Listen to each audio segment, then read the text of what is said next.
Ghislain Picard est chef de l'Assemblée des Premières Nations pour le Québec et le Labrador. Bonjour, M. Picard. Bonjour, Mme Bégin. Le ministre Miller annonce donc un nouveau site Internet pour surveiller les progrès faits dans les communautés des Premières Nations concernant l'accès en eau potable. Je vous demanderai d'abord, est-ce que c'est une bonne nouvelle? Bien, tout à fait. Je dirais, je veux dire, pour éviter de rester dans le positif, un peu de temps là, dans la démarche, sachant que le gouvernement de M. Trudeau s'est engagé déjà en 2015 lors de son élection que c'est un dossier qu'il prenait au sérieux et qu'il allait très certainement concrétiser des solutions à très court terme. Donc, on a le constat aujourd'hui et c'est un site finalement qui aurait pu facilement voir le jour à ce moment-là. Oui, bon, parce que ça répond à vos demandes, à des besoins, si je comprends bien, des communautés. Bien, si ce n'était que pour assurer le suivi étroit là, de la démarche, parce que j'essaie de me mettre à la place des communautés où il y a encore aujourd'hui, donc les quarantaines, presque 40 communautés Oui, qui sont 38. encore fait d'avis d'ébullition de l'eau. Je suppose facilement que ces personnes-là, les dirigeants de ces communautés-là, souhaiteraient avoir une espèce de cumul là, assez détaillé là, sur les progrès. Donc, c'est un site qui sera très certainement bien accueilli de leur côté, à mon Oui. avis.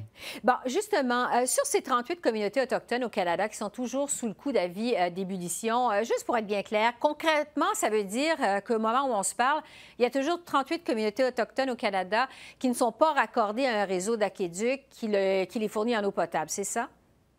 Bien, tout à fait. C'est une question d'infrastructure, hein? Et on Mhm. sait très bien que de façon plus générale, en tout respect à ces 40 communautés-là, la question des infrastructures est un secteur qui est très défaillant pour l'ensemble des communautés. On pourrait facilement aller du côté du logement et constater que là aussi, il y a des carences, des lacunes importantes au niveau des différents parcs immobiliers au niveau canadien dans nos communautés.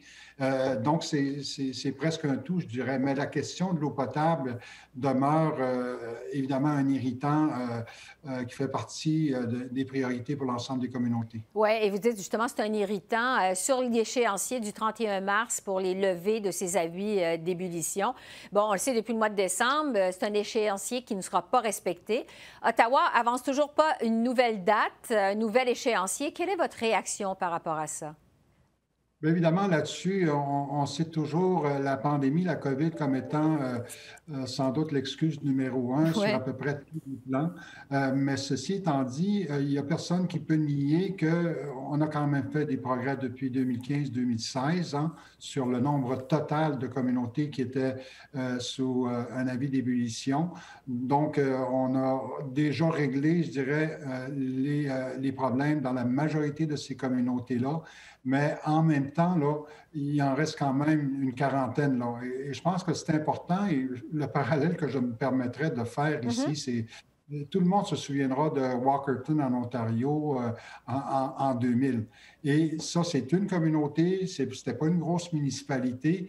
Il y a eu une commission d'enquête et il y a eu des solutions de trouver à très court terme pour s'attaquer au problème. Alors que les communautés je veux dire, entretiennent ces difficultés-là depuis plusieurs années. Oui. Donc, il y a peut-être cette comparaison-là qui mérite d'être faite ici, là, alors que les communautés sont souvent prises un peu au second rang. Mais encore là, moi, j'ai hâte de voir s'il y aura un nouvel échéancier là, pour vraiment régler définitivement le problème au niveau des 38 ou 40 communautés Ouais. qui demeurent sur la Parce que vous dites, définition. bon, c'est un problème qui perdure depuis plusieurs années. J'aimerais revenir justement sur l'excuse qu'a fournie le ministre ce matin. Il a blâmé en partie, évidemment, la pandémie de COVID-19 pour ces retards-là. Est-ce que vous jugez que c'est une excuse qui est valable, compte tenu que ça fait très longtemps que ça dure, mais là, cette pandémie qui arrive depuis un an, est-ce que c'est une bonne excuse que vous comprenez de votre côté? Je dirais que c'est sur les lèvres de tous les gouvernements. La pandémie est Ah, le dos l'excuse large. numéro un. Oui. Écoutez, tout le monde reconnaît qu'on a eu une période un peu de ce que les gens ont appelé le nouveau normal, mais les choses ont repris quand même leur place, là, incluant les priorités au niveau de nos communautés. Donc, on aurait pu facilement activer finalement les processus qui ont été mis en suspens pendant quelques mois pour essayer de prendre les choses en bouchée double. Et à mon avis, là, le test là, au niveau du gouvernement fédéral, c'est ce que le fédéral va faire à partir de maintenant. Et je pense que l'important ici, et encore une fois, je me permets là, de faire l'avocat du diable, je me mets à la place des communautés qui sont directement touchées, affectées. Et évidemment, on sent un peu, très certainement, l'anxiété qui peut être vécue au sein de ces communautés-là. Moi, être chef ou dirigeant d'une de ces communautés-là, j'aimerais savoir, bon, OK, c'est quand la livraison au juste, là? Ouais. Quand est-ce que ma communauté va avoir droit aux considérations que d'autres communautés ont déjà reçues? Oui, parce qu'il faut préciser que, bon, en tant que porte-parole de l'Assemblée des Premières Nations du Québec et du Labrador, il n'y en a pas des communautés au Québec et au Labrador qui ont ce problème en eau potable. Hein, c'est bien ça. Je veux revenir sur la pandémie, M. Picard, parce que je veux vous entendre sur la vaccination contre la COVID auprès des Premières Nations. Comment ça se déroule jusqu'à maintenant, cette vaccination dans les communautés autochtones? D'abord, je vous dirais qu'on a produit nous-mêmes un bilan là, de la pandémie, de notre gestion de la pandémie depuis le début, depuis 1 an maintenant. Et la contribution, collaboration, difficile des fois avec les deux niveaux de gouvernement parce qu'on interagit autant avec le fédéral que le gouvernement du Québec dans notre cas.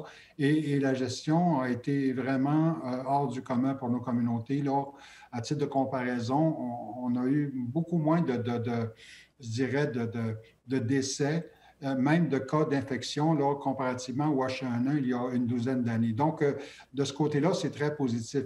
Maintenant, avec l'arrivée de la vaccination, le fédéral a indiqué son intention de prioriser les communautés autochtones, notamment en raison de leur vulnérabilité.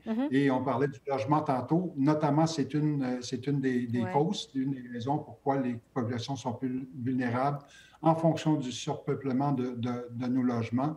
Mais en même temps, la gestion au niveau de la vaccination se déroule relativement bien, je dirais, malgré certains obstacles. Et les communautés, à l'heure où on se parle, sont généralement satisfaites là, du processus. Mais évidemment, encore une fois, là, c'est beaucoup de tractations entre le fédéral, le gouvernement du Québec, la santé publique, les autorités, tant au niveau provincial qu'au niveau des régions. Donc, c'est beaucoup de mécanique, là, et s'assurer que les communautés, évidemment, on voit au chapitre. Oui, et jusqu'à maintenant, à la lumière de ce que vous nous dites, vous êtes quand même assez satisfait du déroulement des opérations. Ghislain Picard, chef de l'Assemblée des Premières Nations pour le Québec et le Labrador, merci beaucoup d'avoir répondu à nos questions. Merci. Merci, Mme Bégin. Au revoir. Au revoir.